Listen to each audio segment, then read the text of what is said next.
Good morning dear students. আজকে আমরা narration নিয়ে আলোচনা করব। তোমাদের এইচএসসি পরীক্ষায় বা আলিম পরীক্ষায় একটা ন্যারেশন আসে, প্যাসেজ ন্যারেশন। তো প্যাসেজ ন্যারেশন করার নিয়ম হচ্ছে প্রথমেই প্যাসেজটা পড়ে বক্তা এবং শ্রোতা নির্ণয় করতে হয়। তারপরে কোন ধরনের সেন্টেন্স এখানে রয়েছে সে অনুযায়ী ইনডাইরেক্ট করতে হয় এবং টেন্স নির্ণয় করতে হয়।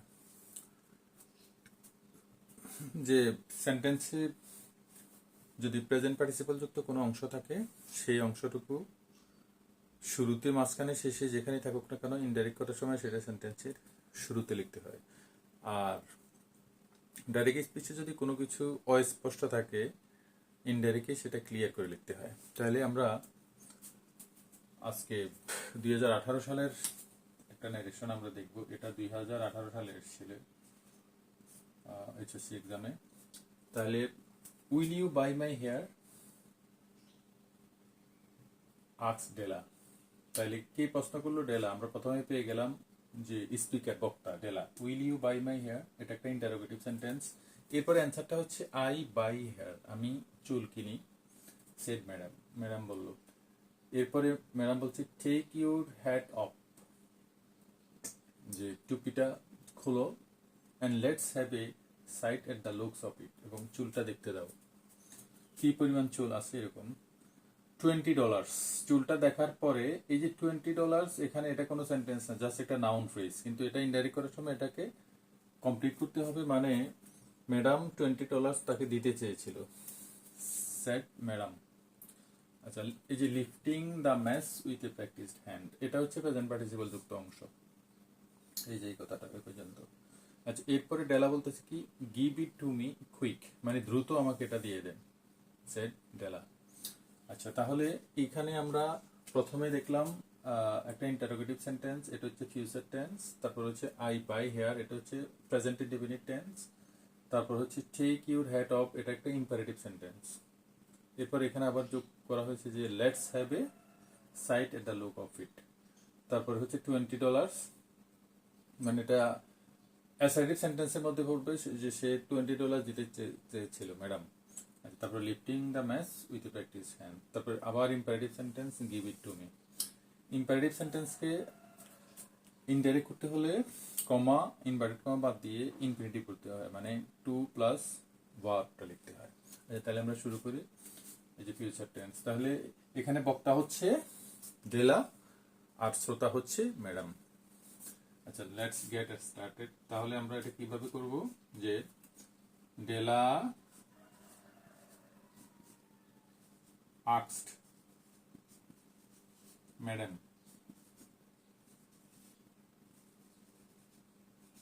ডেলা asked ম্যাডাম। এখন এটা হচ্ছে will you buy my hair, এটা হচ্ছে একটা yes no question. Yes no question যখন হয় ইনডাইরেক্ট করার সময় কমা, ইনভার্টেড কমা বাদ দিয়ে ইফ বা হয়দার লিখতে হয়। তাহলে আমরা এখানে ইফ লিখি, তারপর এখানে সাবজেক্ট হচ্ছে ইউ, তাহলে ইউটা হয়ে যাবে শি। ইফ শি, শ্যাল থাকলে শুড, উইল থাকলে উড, তাহলে শি এর পরে উড হবে, শি উড বাই হেয়ার। এই যে আমাদের এই পর্যন্ত করা শেষ। তারপরে রিপ্লাই কি হলো, যে ম্যাডামে কি বললো, যে ম্যাডাম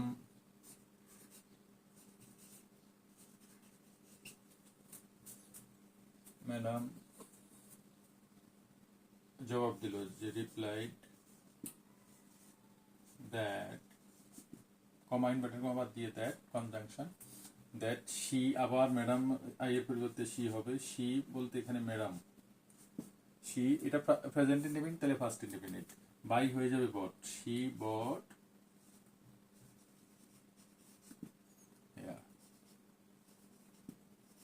এই আমাদের এ পর্যন্ত করা হয়ে গেছে।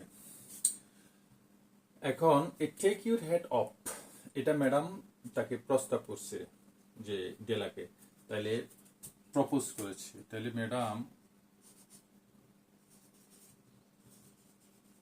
Proposed, madam proposed to her এখানে হার মানে ডেলা, প্রপোজ টু হার, তাহলে এটা ইনফিনিটিভ করবো আমরা।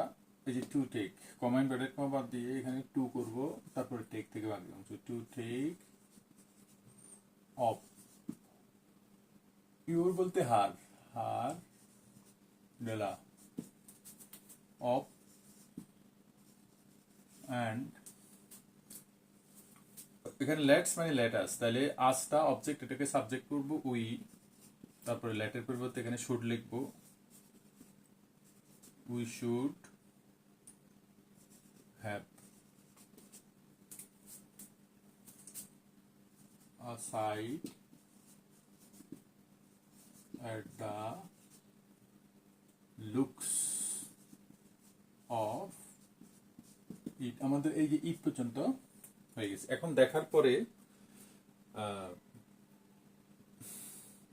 ম্যাডাম বললো যে $20 দিবে আর কি, তাহলে এটা সেট ফার্স্ট টেন্সে আছে, আমরা ফার্স্ট টেন্সে করবো।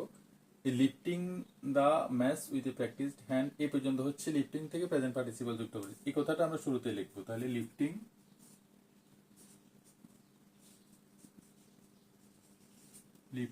the mass with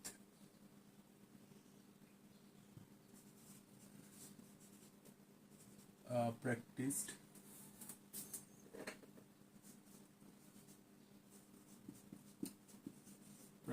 hand, madam wanted চেয়েছিল, তাহলে ওয়ান কে আমরা ওয়ান্টেড করব, এটাই হচ্ছে ক্লিয়ার করে লেখা। ওয়ান্টেড টু গিভ হার, এখানে হার মানে ডেলা, কত $20।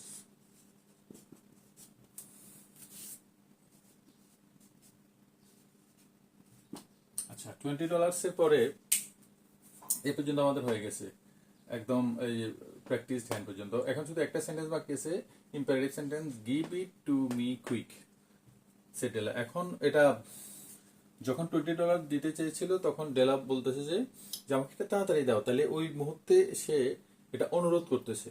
তো এখন ইম্পারেটিভ সেন্টেন্সে আদেশ, নিষেধ, উপদেশ, অনুরোধ, এগুলো যদি কোনোটা না বোঝা যায় তাহলে সিম্পলি সাবজেক্টের পরে টোল লিখলেও হয়। এখানে যেহেতু আমি বুঝেছি যে এটা রিকোয়েস্ট করেছে ডেলা, তাহলে আমরা রিকোয়েস্টেড লিখবো, যে ডেলা রিকোয়েস্টেড